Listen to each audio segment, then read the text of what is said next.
Em nome do Pai, do Filho e do Espírito Santo. Amém. Amados irmãos e irmãs, é com muita alegria que nós estamos aqui para juntos estudar e meditar a segunda leitura que a Igreja nos apresenta para este domingo, o quinto domingo da Quaresma do ano C.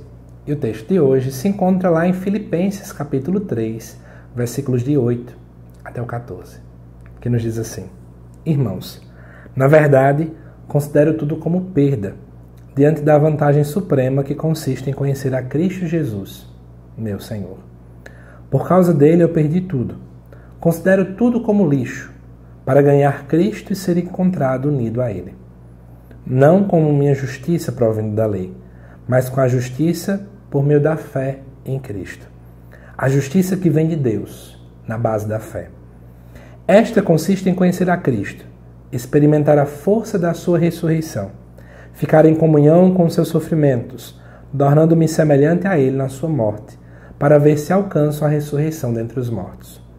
Não que já tenha recebido tudo isso, ou que já seja perfeito, mas corro para alcançá-lo, visto que já foi alcançado por Cristo Jesus.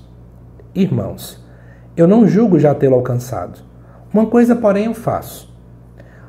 Esquecendo o que fica para trás, eu me lanço para o que está na frente.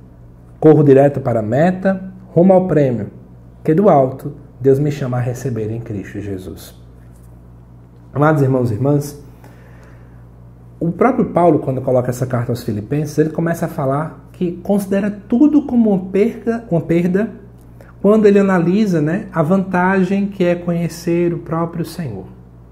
E o que significa conhecer Jesus Cristo? Para Paulo, conhecer é muito mais do que conhecer intelectualmente, mas quer dizer ter intimidade com Jesus. Então Paulo está dizendo, em outras palavras, quando eu comparo a intimidade com Jesus, todo o restante é uma perda, que eu não me importo. Não me interessa.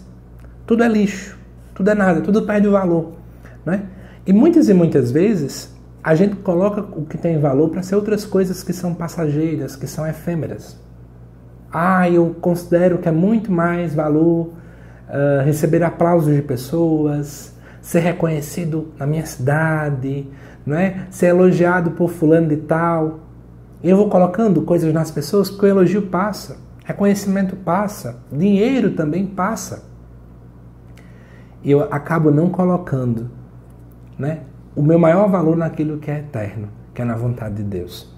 E aí por isso que o próprio Paulo coloca, considero tudo como lixo, para ganhar Jesus e ser encontrado unido a ele. É isso que o próprio Paulo coloca.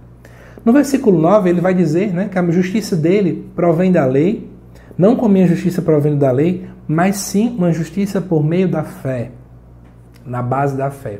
O que Paulo está querendo colocar? Essa é a grande discussão que existia naquele tempo, especialmente quando as cartas de Paulo são escritas, porque existia uma mentalidade judaica gigantesca de que nós éramos justificados, santificados, salvos, não pela fé que temos, mas sim pela lei.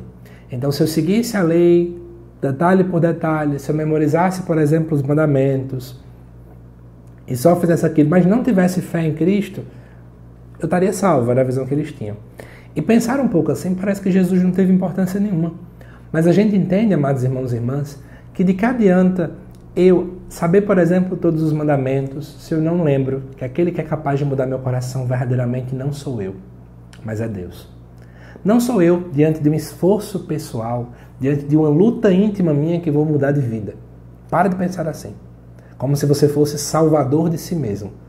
Não é você fazendo um esforço mental que você vai conseguir ser salvo, mas pela graça de Deus.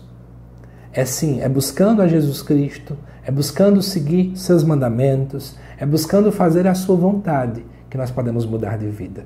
É através da ação do Espírito Santo de Deus que nós podemos mudar.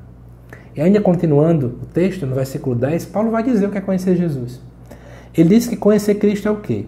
É experimentar a força de sua ressurreição, é ficar em comunhão com seus sofrimentos, tornando-se semelhante a ele na sua morte. Ou seja, participar dos sofrimentos de Cristo.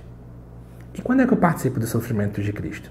Tem muita gente que acha que participar dos sofrimentos de Jesus é escutar uma música que eu gosto muito, que é Belíssima Esposa, da comunidade Shalom.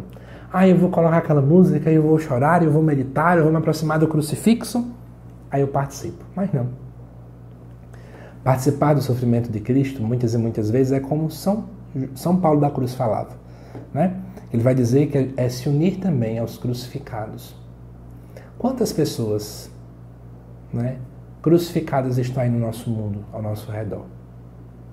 Quantos irmãos nossos que passam fome, passam sede, não têm o que comer, não têm o que beber, não têm onde morar? E nós podemos também, dentro deste tempo quaresmal, nos unir a essas pessoas.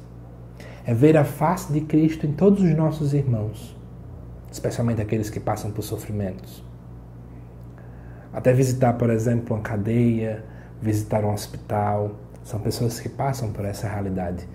E também participar do sofrimento de Cristo é também unir o meu sofrimento ao sofrimento dele. É olhar os dilemas que eu vivo, não como um castigo, mas também enxergando que todo e qualquer sofrimento que eu também passo, ele pode ganhar um novo sentido à luz da cruz do Senhor.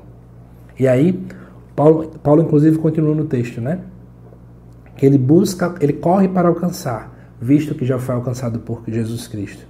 E ele diz que busca, ele diz que julga, né, não ter conseguido alcançar ainda, né, a ressurreição dentre os mortos, mas que ele quer esquecer o passado e se lançar para frente em uma meta, em um prêmio, que na verdade é estar intimamente ligado à pessoa de Jesus Cristo.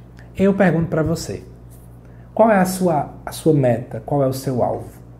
Qual é o seu principal objetivo? Será que o nosso maior objetivo é lutar para chegar no céu? Será que o nosso maior objetivo é unir-se a Jesus Cristo? É ser como Ele? É parecer como Ele? É ser configurado a Ele? Essa segunda leitura está nos confrontando diante disto. E aí vamos pensar um pouquinho então à luz do Evangelho que já foi ao ar aqui no canal na terça-feira pela manhã. Aquela mulher pecadora que foi encontrada, Jesus termina o Evangelho falando para ela: podes ir e de agora em diante não peques mais. Em outras palavras, Jesus diz para ela: a tua meta tem que ser essa. De agora em diante, não pecar, mas buscar parecer comigo, mas buscar se configurar a mim, mas olhar para o céu, mas olhar para uma meta muito mais importante. Amados irmãos e irmãs, que a nossa meta seja não pecar. Que a nossa meta seja querer o céu. Que a nossa meta seja parecer com Jesus em todas as circunstâncias, nas pequenas e nas grandes. E para parecer com Jesus não tem outro caminho. O caminho é o amor. Que em todas as nossas ações prevaleça o amor para o irmão, para comigo e para com o próprio Deus. Que Deus te abençoe, amado irmão, amada irmã. Espero que você tenha gostado do nosso estudo, da nossa reflexão. E eu te aguardo nos próximos vídeos aqui do canal, tá bom? Até mais!